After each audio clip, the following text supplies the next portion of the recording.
afin que tu aies un témoignage, afin que tu aies une histoire, afin que tu aies un miracle.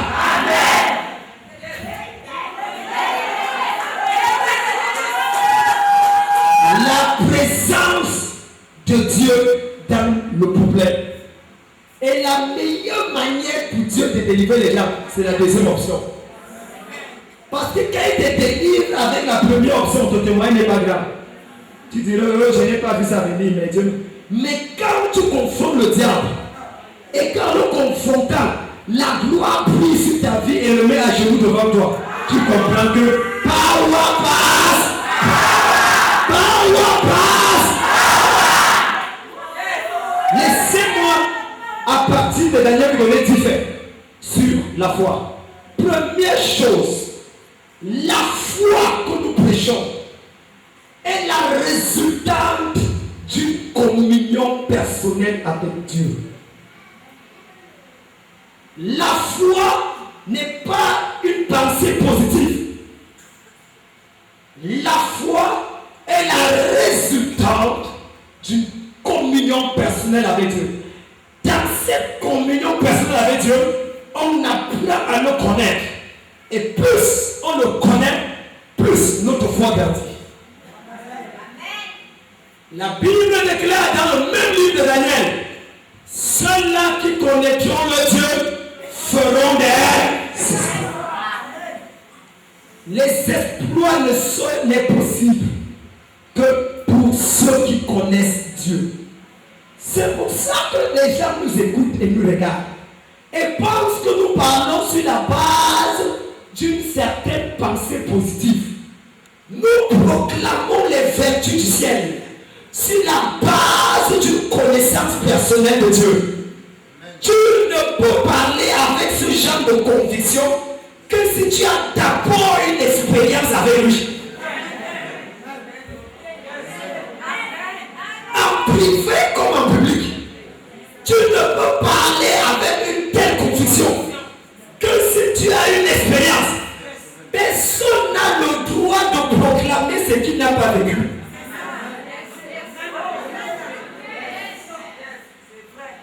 C'est ce que tu vis expérimentes qui te donne le mandat pour le proclamer. Je prophétise que tu es inscrit à l'université de la foi au nom de Jésus. À partir de ce soir, tu auras des expériences qui vont te mandater à proclamer la Seigneurie de Jésus. Si tu dis la vérité,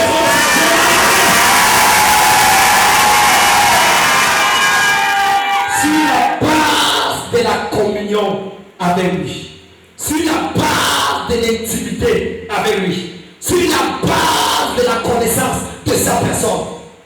Connaître Dieu, le plus grand défi de la chrétienté actuelle. Ta vie chrétienne sera proportionnelle à la connaissance que tu as de Dieu. Si Dieu pour toi est un gendarme, tu deviendras un taximan. Si Dieu pour toi est un juge, tu seras obligé de devenir un bandit ou un prisonnier. Ta connaissance de Dieu détermine la qualité de ta vie chrétienne. Beaucoup de personnes passent le temps à être frustrées parce qu'on leur a enseigné un Dieu qui a un boudin à la main. Et que dès que tu fais une course sur certaines gloires, qui t'avait envoyé? Au point où lorsqu'il y a un péché, au lieu de se repentir d'avancer, on dit qu'il m'a déjà abandonné. Dès que tu pèches, tu attends le boudin. Au lieu que Dieu fasse, puisque tu attendais le boudin, le diable profite, il vient par des bon. Et tu m'as dit que ta volonté soit faite. Quelle volonté c'est le bandit? Quelqu'un dit, hey! Toute punition de Dieu est toujours accompagnée de Yahoo.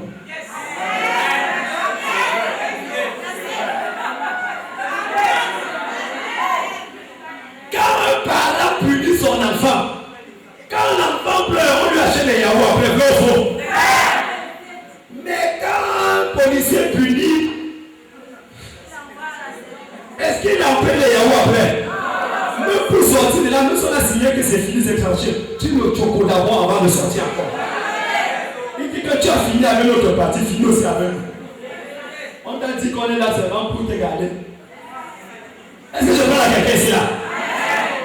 À partir de ce soir, tu reçois un discernement spirituel. Ton sorcier n'aura plus le droit de te frapper pour ce que tu as fait. La deuxième vérité sur la foi, c'est que la foi va toujours stimuler une faveur incroyable de Dieu sur ta vie. La foi stimulera toujours une faveur incroyable de Dieu sur ta vie. Hébreux chapitre 11, le verset 6. Écoutez-moi bien. Il y a un style de faveur qu'on ne peut recevoir de Dieu que par la foi. Dieu a un penchant vers ceux qui vivent par la foi. Quand tu vis par le raisonnement, ma plan, ma calcul, tu ne peux vivre que selon la logique du monde. Mais la foi va au-delà de la logique. Et Dieu aime tellement la foi, ceux qui vivent par la foi, que la foi compte à justice.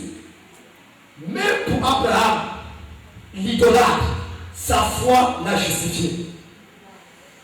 La foi va te sanctifier. Ta foi va te justifier. Ta foi va provoquer la faveur de Dieu dans ta vie.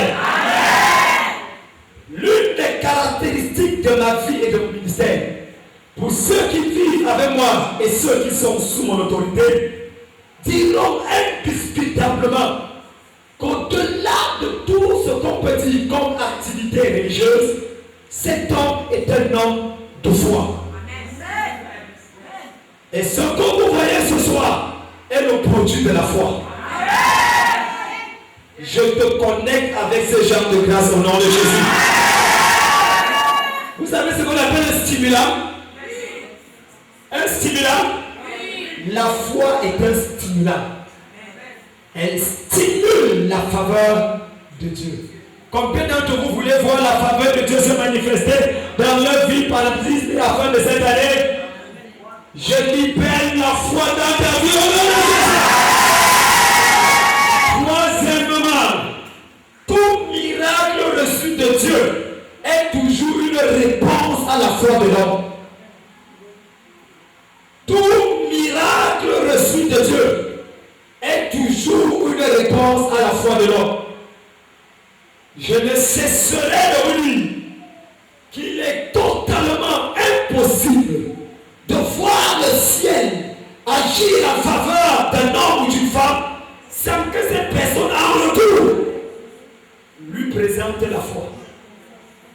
Le système économique mondial actuel, depuis le temps de nos alliés grands-parents, est basé sur le principe des échanges. Quelqu'un dit échange. Quelqu'un dit échange.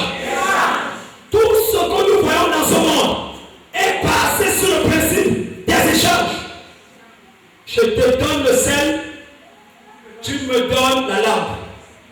Je te donne la montre, tu me donnes la chaussure. Je te donne un papier, tu me donnes le pain. L'échange. Le ciel ne peut trafiquer avec la terre que sur la base de l'échange. Le ciel est incapable de libérer quelque chose dans ta vie si en retour tu n'as rien à lui montrer. C'est ça. Cadeau et cadeau et cadeau et cadeau. C'est vrai à moitié et faux l'autre moitié. Ce n'est pas seulement un job. C'est que vous aimez le cadeau. Le cadeau calme au cou. Il faut que tu présentes au ciel un élément appelé foi pour qu'il te donne un élément appelé mariage. Que tu lui présentes quelque chose appelé foi pour qu'il te donne ce que tu appelles succès. Jésus n'agissait que sur la base de la foi. Va, ta foi t'a sauvé. Il ne dira jamais, va, ma foi t'a guéri. Mais il dira toujours, c'est ta foi. Pourquoi? Il avait la puissance d'Unamis. Il avait l'onction. Il était le compte bancaire céleste. Mais il ne pouvait libérer cela que si on présentait la carte de crédit appelée foi. Si tu ne lui présentes pas ta carte de crédit, ta carte Visa, ta carte foi, tu ne peux rien retirer de lui. À partir de ce soir, je déclare ton compte bancaire de foi saturé pour recevoir de Dieu dans le Jésus. Troisième facteur, troisième ou quatrième? Quatrième, la foi est le rail sur lequel se déplace la locomotive de la présence et de la puissance de Dieu. La foi est le rail sur lequel se déplace la locomotive de la présence et de la puissance de Dieu. Tu ne peux expérimenter la présence et la puissance de Dieu que correspondant à la foi que tu présentes.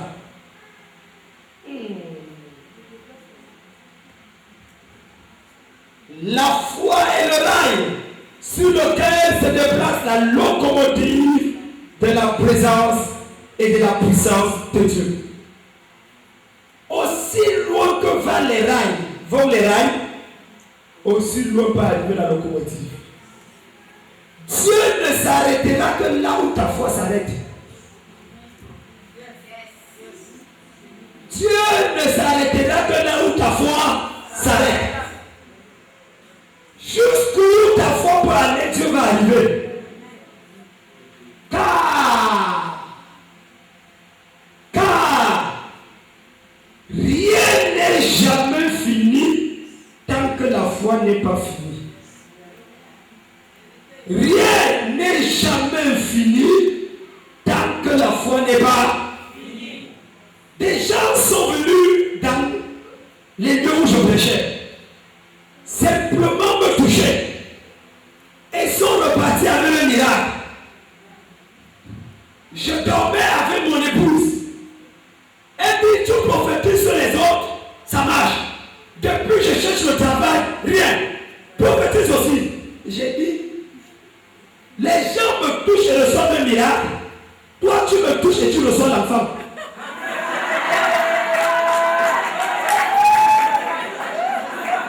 Pourquoi?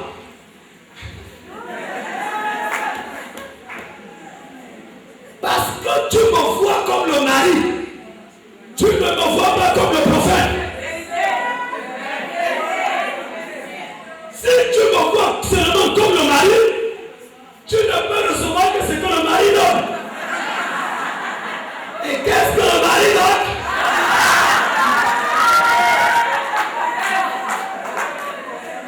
Change ta perspective. Change ta façon de me voir. Laisse un peu le mari de côté et vois le prophète.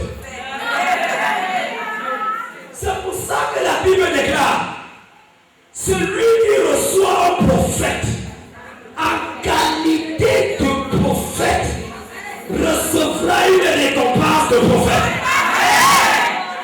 Donc, tu peux avoir un prophète et le recevoir comme un grand frère, le recevoir comme un ami, le recevoir comme un mari. Tu ne recevras pas la récompense de prophète. Les gens viennent me voir et ils disent, oh le petit gars là, il parle quand même très bien. Tout ce que tu vas recevoir, c'est qu'il parle quand même très bien. Mais si tu viens, tu dis, hey, je tape tellement des témoignages, à quand mon tour? Et tes yeux s'ouvrent et tu changes de perspective. Seigneur, je ne veux pas le voir comme un jeune homme. Je ne veux pas le voir comme un pasteur.